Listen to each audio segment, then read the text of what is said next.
人吗？哇，喜欢用什么工具？哇哦，那个山药，啊，三小。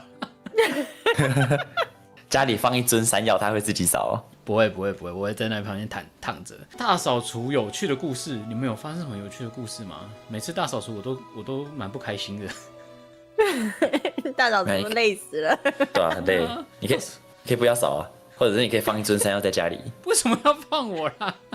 就那个开始大扫除了吗？开始了，喜欢用什么工具？山药，有什么特别的喜好跟技巧？抽打山药，叫它扫快一点。有什么关于大扫除的有趣故事？山药滑那种擦地板擦到跌倒，有没有挖出什么大秘宝？更多的山药，哎、完美，我真是谢谢你哈，贯穿全文，天啊！首尾呼应。我跟你讲，这个蜜宝跟小山药蜜宝可以替代一下名字，直接替代成石川，好像也是一样的内容哦。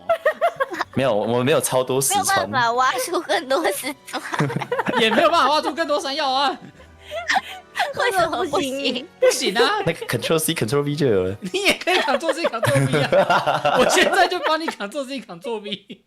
哦，我怕哦。在那个很多地方都有山药，可能挖出更多的山药是可行的，它对啊，可以吃的山药，虽然我不会啊。吃，没有说要会动的。所以要抽打啊。但是挖出更多山药啊，哦，真是挖出更多山药不代表要会动的山药呀。总之大扫除哦，可能是山药的手、山药的脚之类的。我觉得大扫除最大的问题是，每次扫到一半，就是会开始回忆很多东西，然后就会扫更久，很烦。对啊，你们不会吗？就是挖出一堆东西，然后在那边看，就是这是我什么什么之后的实习，然后就在开始回忆。所以要请别人扫啊，所以才会说要家里摆一尊山药。我不会啊，想不到吧？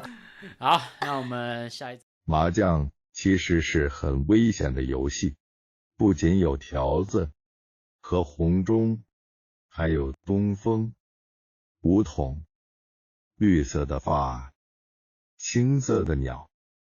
不仅如此，从1万到9万，以及所有条子、白板、背面，全都是绿的。